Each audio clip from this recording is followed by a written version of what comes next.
Hey, what's going on, everybody? I am live with my good friend Jeff. Jeff, what's happening? Hey, living the dream. It's Thanksgiving week. Lots of families getting together, and that brings on good times and a lot of stress. Isn't that the truth? Um, so, one of the things that we wanted to kind of help you guys with, okay, is understanding SBA loans a little bit better. All right. Like any tool, it's a very, very powerful tool. However, if you use it wrong, you can really hurt yourself. Right. And or you could double, triple your business. You could buy a new location. You could buy a building. There's a tons of things that you can do with an SBA loan if done properly.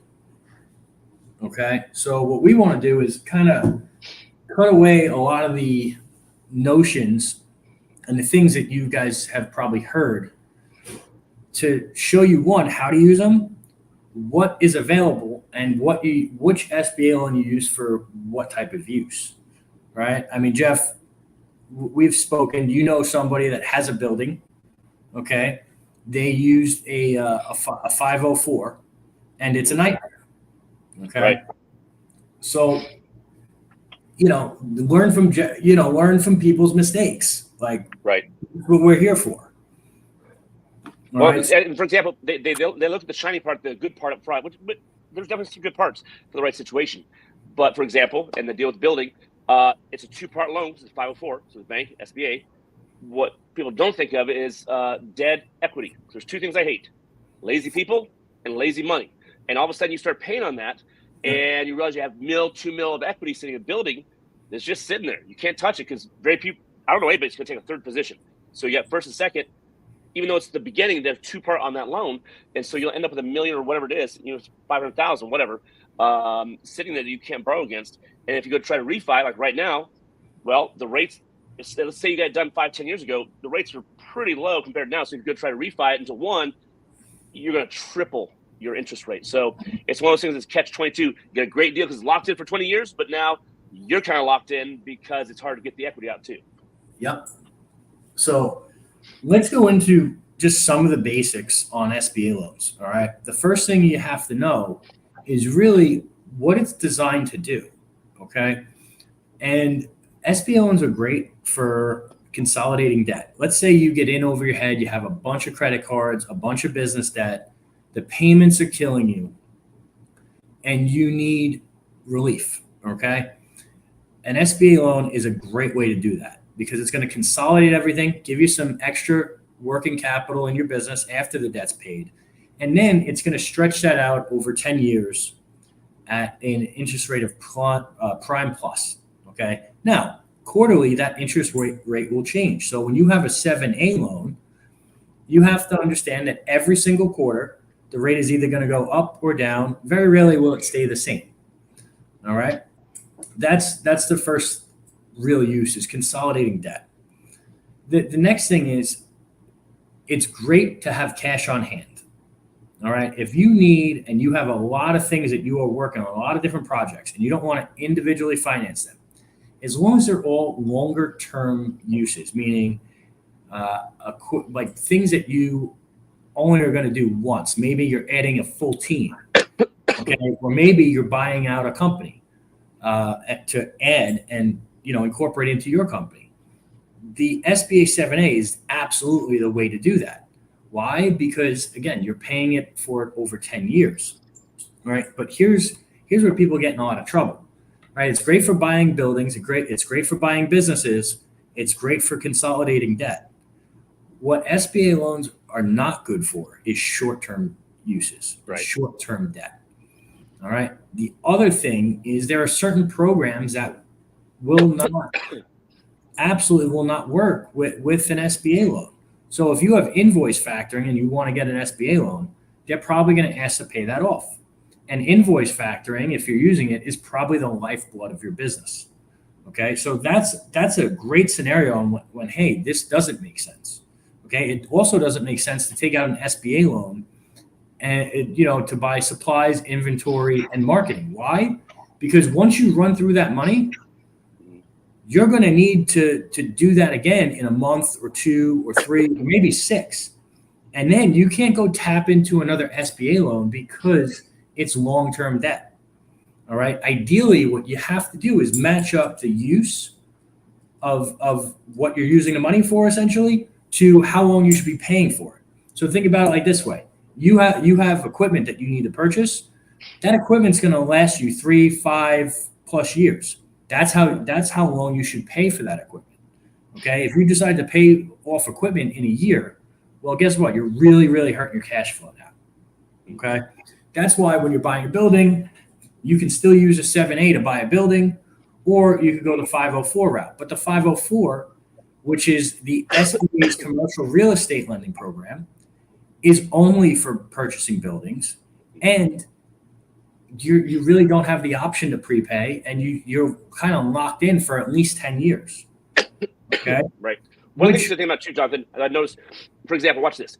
If we do a deal for short term, like for a line of credit, we're doing a purchase thing, the stuff we need, or any bank needs, is much less. It's a short process. There's some things we get done in a couple of days, right?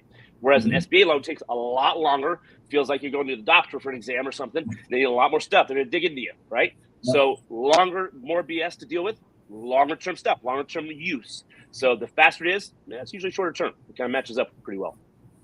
Absolutely. That's a great point. Okay. So SBA loans are just another tool in the toolbox that are really good at certain things and not so good at other things. Okay. But usually the SBA is going to be the cheapest business loan you can get. And it's that way because the bank writes it and then the SBA guarantees 80% of it. So when the bank is writing you that loan, it's coming from that bank. And then the SBA is just putting their stamp on it and say, yes, this follows all our guidelines. We're comfortable here. We're going to guarantee 80% of it. That's all it is. Okay. Now, what are some of the different types of SBA options when it comes to 7A? Right. Well, traditionally, when you're getting a 7A, you can use that to buy a business. You could use it for really any use that makes sense. But traditionally, it goes off of your profit margins. So the more profit you show, guess what? The more money you can get. And typically, the rule of thumb is if you're just doing a working capital 7A and you're not buying a business, for every $50,000 in profit that you show on your tax returns, you should be able to borrow $350,000 over 10 years. Wow. Okay. Now, there are other SBA loans that are quicker that are still considered 7A loans, right? So we have this lightning loan that can get done in a couple weeks, and it doesn't go off your profit margins. It goes off of your top line revenue.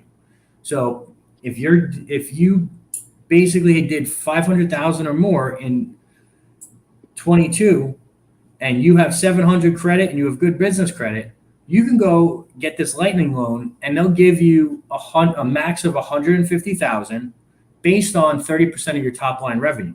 Now, if you did $1 million or $2 million, like a lot of our clients, you can go back and you can get up to 500,000 in tranches like that. Mm-hmm.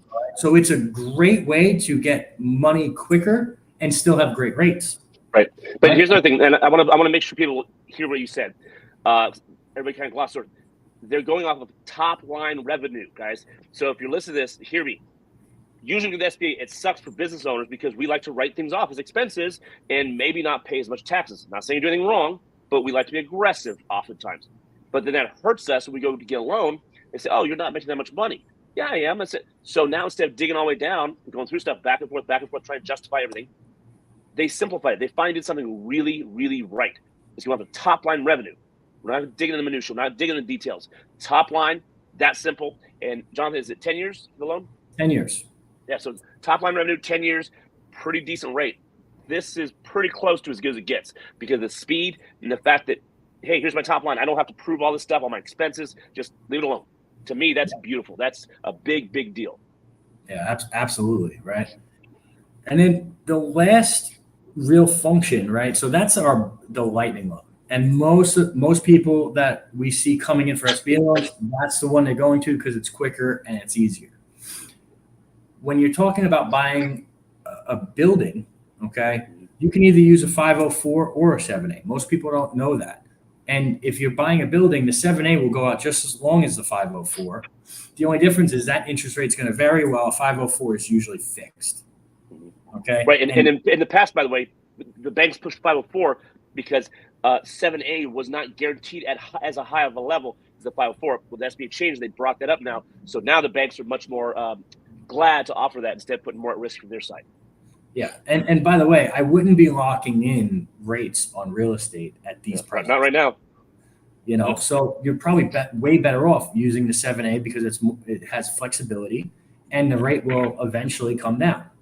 All right. So these are just some of the little tips and tricks. Now, what do you need to get an SBA loan?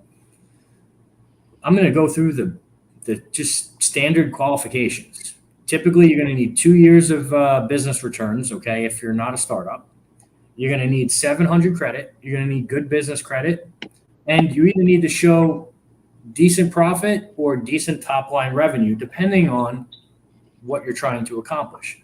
But keep in mind, when you're doing an SBA loan or you're trying to buy a business or you're eventually trying to buy a building, it's very rare that you're going to just automatically go right into that. It's kind of like selling your business. You want to prep to sell your business. Well, you also want to prepare and plan when you're going to buy a building or when you're going to acquire a company. And the reason I say that is because, as Jeff mentioned earlier, most entrepreneurs try to write everything down to zero, right? If you're writing everything down to zero, it's going to be very, very challenging to get you qualified for the amount that you need. So if you know that's happening, you should be, basically producing and showing as much profit as possible the 2 years prior. And then you could go out and hunt for a building. Then you can go out and hunt for that business acquisition, right? These are things that we weren't taught in school, right? Okay, really not taught by these online gurus.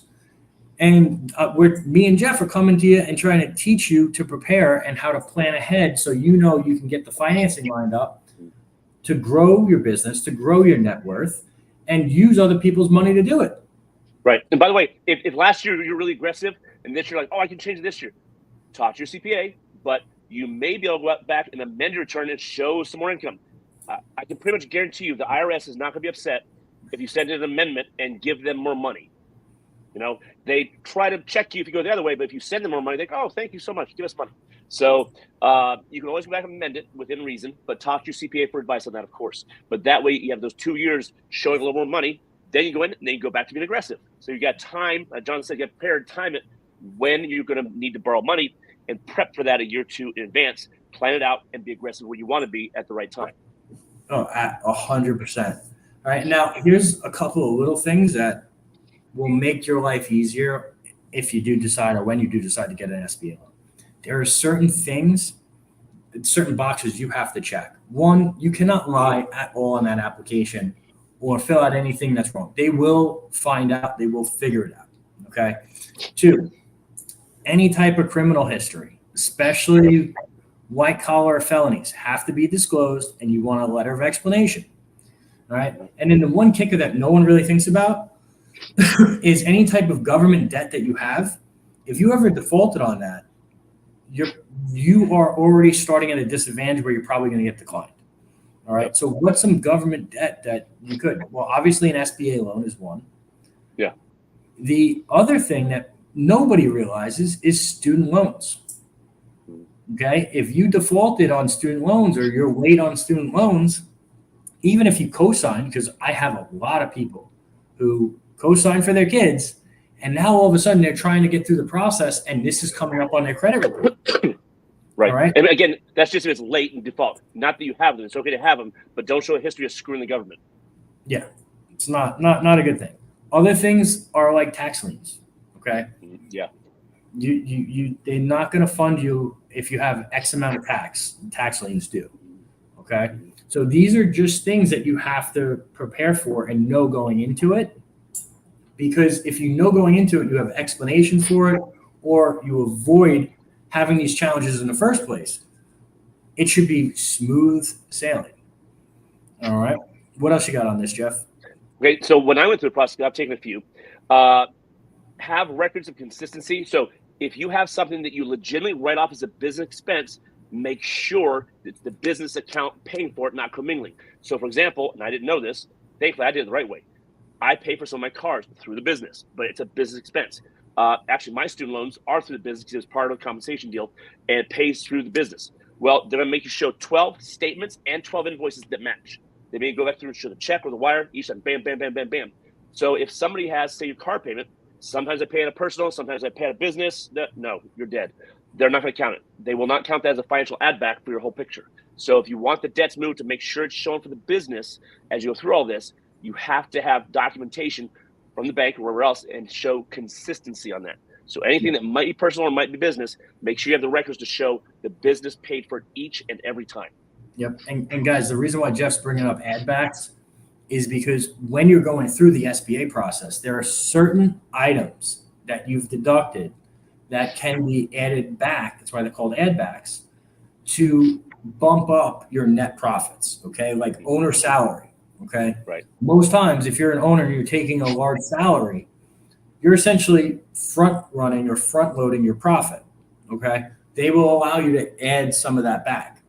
Yeah. Right? It's discretionary expenditures. So when we talk about it in valuation, seller's discretionary earnings, but it's the stuff that you spent on your business that you didn't have to. It was discretionary. If it's discretionary, it's not fully needed, so you can add it back as part of your overall profit. And especially if you have a person going through it, then it's better. At a certain level and below, basically all your info gets fed into this magic machine, the black box, and it doesn't approve as often. So there's certain levels you get more personal experience, and people will walk you through, ask you certain questions to help you qualify and get those things added back in. Yep. And guys, there's also certain amounts that you should apply for or you shouldn't apply for. All right. These are all things we go over in capital tools. Right. Yeah, you got to get into the nuts and bolts. That's a whole longer conversation, but it's knowing these things and knowing, hey, maybe I should borrow an extra 20 grand because it gives me a lot better chance and gives me operating capital. There's certain brackets where you want to be in or don't want to be in, just like there's certain uses you want certain tools for. So that's, again, I said this on the video yesterday, it's using the right tool for the job. Hammer, everything looks like a nail. If all you guys are hammer, you're in trouble. So It's having all those tools and knowing how to use them, because if you give me a big set of master mechanic tools, you don't want me working on your car. I'm not a master mechanic. Just because I got the tools doesn't mean I know how to use them. Same thing with financial tools. You have to know how to use them and when to use them. Yeah.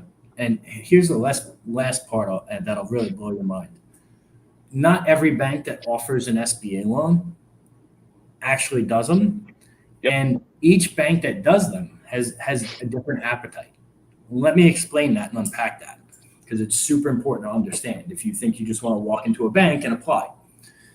Certain banks are happy to write these $150,000 lightning loans all day long. That's all they'll do. Other banks won't look at anything under $500,000. Okay. Other banks only want to do acquisitions. And then there's some banks that only want to do building purchases. Okay, where it's secured by land. And then there's some banks that all they care about is, hey, what's the cash flow look like? All right. And the reason I'm telling you this is most people that have applied for an SBA loan have had a miserable process. All right. I hear it all the time when they come into us, and I tell them this is why that happened. You weren't prepared or you didn't go to the right place. All right. So the bank that you pick or the marketplace that you choose to work with matters greatly. Okay. This is not just throw a dart at the board and hope it works. All right. Every bank has a different appetite. And traditionally, they will look past certain items if it's a deal that they really like. And on the flip side, if it's not in their wheelhouse, I've had banks say, hey, this isn't for us, and it's not for us because of X, Y, Z. All right. So what our point here is, these are all things that every operator needs to learn and know, because the more you know, the more you can absolutely be sure that, one, you're getting the right deal, and two, you're getting the right program. All right. So what we're going to do, we're going to drop the link in for Capital Tools. We hope you join us. You're going to get more out of that program than any other program being offered right now. All right. Jeff, you got anything to wrap up with? Yeah. Again, happy Thanksgiving. Enjoy the time with your family. And here's another thing. We talked about this at presentation last night. Just because somebody's related to you doesn't mean they get a free pass to tell you how to live your life, tell you that why don't you get a real job, or to bag on you for parenting, whatever it is. So just remember that. So kind of lower your stress level. Remember that you have to free them for the future. You're not the idiot whisperer, so cut out the idiots. And those who tell you, oh, you should never go in debt, all debt's bad. Well, when you go in the right debt, you make millions of dollars. That doesn't seem to suck. So around these times, sometimes business owners like us, we face some extra stress.